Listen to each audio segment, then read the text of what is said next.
रावण के अनसुने रहस्य। रावण के अनसुने रहस्य ऐसे कौन से हैं? शत्रु हो तो रावण जैसे एक महागाथा, जब बुराई भी आदर्श बन गई। जय श्री राम दोस्तों। रामायण केवल एक ग्रंथ नहीं, एक जीवन दर्शन है, जहाँ एक ओर श्री राम मर्यादा के प्रतीक हैं, वहीं दूसरी ओर रावण बुराई का प्रतीक होने के बावजूद इतना महान कि उसका नाम आज भी एक मिसाल है। दोस्तों, क्या आप जानते हैं कि शत्रु हो तो रावण जैसा आखिर क्यों कहा जाता है? क्या रावण केवल अहंकार का प्रतीक था? अहंकार का प्रतीक था या उसमें कुछ ऐसा भी था जो उसे हर युग में याद करने योग्य बनाता है? चलिए आज सुनते हैं रावण की वो गाथा जो उसे बना देती है ऐतिहासिक का सबसे आदर्श शत्रु। रामायण की गाथा जब भी सुनाई जाती है तो उसमें एक नायक होता है, श्री राम मर्यादा पुरुषोत्तम। लेकिन हर महान नायक की गाथा जब तक अधूरी रहती है, जब तक उसका विरोधी उससे कमतर ना हो। राम के लिए वो विरोधी था लंका का सम्राट रावण जिसे इतिहास ने राक्षस कहा, पर जिसने हम अपने कर्मों से स्वयं को विद्यमान शिव भक्त योद्धा और मर्यादा में बंधा शत्रु सिद्ध किया। रावण की ये कहानी कोई साधारण कथा नहीं है, यह उस शत्रु की कथा है जो अपने विरोध से भी धर्म को सिद्ध करता है। रावण का जन्म एक ऐसे अद्भुत संगम से हुआ था जहाँ एक और महर्षि विश्वा जैसे पवित्र ऋषि थे तो दूसरी ओर कैकयी जैसी राक्षसी जो राक्षसी कुल में थी, परंतु धर्म का आदर करती थी। इस मिलन से जन्मा पुत्र रावण बचपन से ही सामान्य नहीं था। उसकी आंखों में जिज्ञासा थी, मन में विरोध और आत्मा में शक्ति। छोटी आयु में ही उसने ज्ञान अर्जित करने का जुनून दिखाया। वेद शास्त्र, आयुर्वेद, तंत्र, राजनीतिक हर विद्या में उसकी रुचि थी और जब ध्यान लगाकर उसने तपस्या आरंभ की तो तपस्या इतनी कठोर थी कि ब्रह्मा जी को स्वयं प्रकट होकर उसे वरदान देना पड़ा। उसे वर मिला कि देव दानव गंधर्व कोई भी उसे पराजित नहीं कर सकेगा। इस वरदान ने रावण को शक्ति दी और धीरे धीरे शक्ति ने उसके भीतर अहंकार का जन्म देना शुरू किया। अहंकार के उस अंधकार में भी रावण के भीतर एक दिव्यता थी, वो शिव का उपवास था। कहते हैं कि एक बार जब शिव ने उसे दर्शन नहीं दिए तो उसने क्रोध में कैलाश पर्वत ही उठाने का प्रयास किया। पृथ्वी कांप उठी, देवता व्याकुल हो गए, पर शिव शांत रहे। उन्होंने रावण की उंगली में अपने पैर का हल्का स्पर्श किया। रावण की उंगली चकनाचूर हो गई। वो पीड़ा में था पर हार नहीं मानी। उसी व्यवस्था में उसने रुद्र वीणा बनाई और अपना एक एक अंग शिव की स्तुति में झोंक दिया। उसकी भक्ति इतनी प्रबल थी कि स्वयं महादेव ने उसे रावण नाम दिया। रावण जो रुद्र के प्रति रावण यानी गर्जन करने वाला बन गया। जब रावण ने लंका का राजपाट संभाला तो उसकी दृष्टि सिर्फ युद्ध नहीं विकास पर थी। उसने लंका को सोने की नगरी बनाया। वास्तुशास्त्र और विज्ञान की पराकाष्ठा पर आधारित लंका, ऊंचे महल, स्वर्णमय गलियां, उड़ने वाले रथ, तंत्र विद्या के प्रयोग। वह केवल सेनापति नहीं, एक कुशल प्रशासन भी था। उसकी प्रजा उसका सम्मान करती थी। वो विद्वानों का सम्मान करता था, शास्त्रार्थ करता था और संगीत, नृत्य, आयुर्वेद में पारंगत था।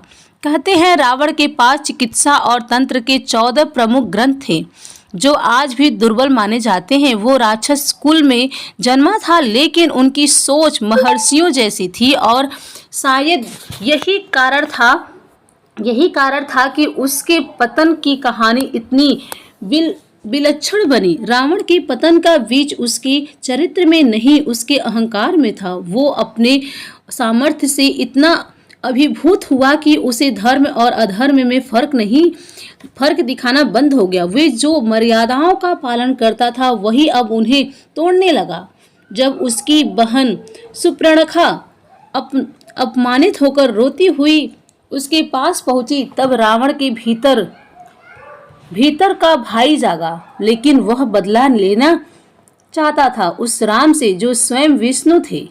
रावण जानता था राम से टकराना विनाश को बुलावा देना है। फिर भी उसने सीता का हरण किया। जब रावण ने सीता जी का हरण किया तो उसके पास बल था, छल था, परंतु सीमा थी। उसने छल से सीता को उठा तो लिया, लेकिन जब उन्हें लंका लाया तब तक भी उनके साथ उसने मर्यादा नहीं तोड़ी। सीता माता को अशोक वाटिका में रखा गया, स्वतंत्र, बिना किसी बल प्रयोग के। जो चाहता था कि सीता उसे स्वयं स्वीकार करे, क्योंकि वह प्रेम की विजय चाहता था, बल की नहीं। और यही तो रावण के राक्षसों में मर्यादा पुरुष बना देता है। राम जब लंका पर चढ़े तो रावण के पास समय था क्षमा मांगने का, सीता को लौटाने का, पर रावण ने ठुकरा दिया। उसे सबने रोका, मंदोदरी, मारीच, विभीषण सबने, पर रावण ने कहा मैं किसी से नहीं डरता। अगर मृत्यु भी मुझे गले लगाए तो मैं सिर ऊंचा करके मरूंगा। जब अंदर राम का दूत बनकर आया तो रावण ने उसका प्रस्ताव सुनने से मना कर दिया। उसके महल में हंसी गूंजी, लेकिन हंसी में डर छिपा था। वो जानता था जो आने वाला है इतिहास है। विभीषण ने जब रावण को छोड़ा और माता की शरण में आया, तब रावण टूट गया पर झुका नहीं।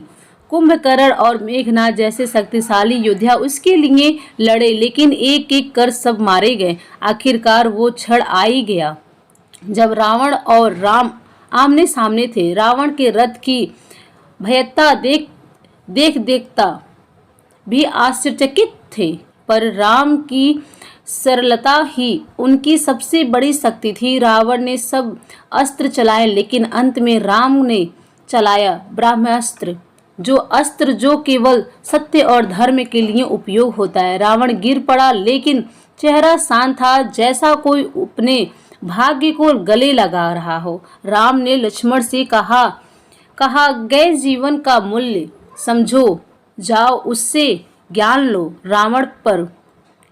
रावण मर रहा था, परंतु उसके भीतर की अग्नि अब भी जीवित थी। उसने जीवन की सबसे बड़ी सीख दी, जो श्रेष्ठ है उसे मरने में विलंब मत करो, विलंब ही विनाश है, और मैं उसका उदाहरण हूँ।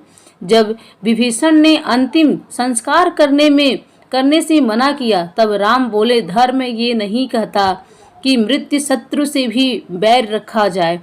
रावण केवल राक्षस नहीं था, वह एक महायुद्ध था। और फिर राम ने स्वयं उसकी चिता सजवाई। दोस्तों, क्या आप जानते हैं रावण क्यों अमर है? रावण मर गया, लेकिन वो इतिहास में अजर हो गया। क्यों? क्योंकि उसने हमें सिखाया कि शक्ति होनी चाहिए, पर उस पर निरंतर और मर्यादा भी ज्ञान होना चाहिए, लेकिन उसके साथ विनम्रता भी। राम इसलिए बने क्योंकि रावण जैसे कोई था जो उसके सामने खड़ा हो सका। रावण के मरने के बाद विभीषण ने उसका दाह संस्कार करने से मना कर दिया था। उसने कहा वो अधर्मी था, मैं नहीं करूँगा। तब राम ने कहा धर्म ये नहीं कहता कि हम मृत्यु शत्रु से भी द्वेष रखें। जो जीवन में महान था उसका सम्मान मृत्यु के बाद भी होना चाहिए। और राम ने स्वयं अंतिम क्रियाएं संपन्न करवाई। शत्रु हो तो रावण जैसा, क्योंकि वो शत्रु था जो आपको आपके धर्म पर चलने के लिए बाध्य करता है, आपकी परीक्षा लेता है और अंत में आपकी महानता को सिद्ध कर जाता है। राम का आदेश रावण से सीखो। रावण मरणास्त्र था, लेकिन उसके चेहरे पर भय नहीं था। राम ने लक्ष्मण से कहा जाओ उस गिरते हुए सूर्य से ज्ञान लो, वो रावण अब भी अमूल्य है। लक्ष्मण पहले रावण के सिर की ओर खड़ा हुआ। रावण चुप रहा और राम ने कहा, ज्ञान प्राप्त करना है तो विनम्र बनो। तब लक्ष्मण उसके चरणों में बैठा। रावण ने मुस्कुराकर कहा, जो करना है उसे शीघ्र करो, श्रेष्ठ कार्य में देर ना करना विनाश का कारण है। मैंने की और देखो मैं गिर गया तो क्यों कहते हैं शत्रु हो तो रावण जैसे, क्योंकि वो आपको मजबूर करता है अपने श्रेष्ठतम रूप में आने के लिए। वो आपको चुनौती देता है, नकारता है पर मर्यादा नहीं तोड़ता। वो आपको नीचा दिखाने के लिए नहीं बल्कि आपको महानता की ऊंचाई तक पहुंचाने के लिए खड़ा होता है। रावण ने सीता को छीना लेकिन राम को भगवान बना दिया।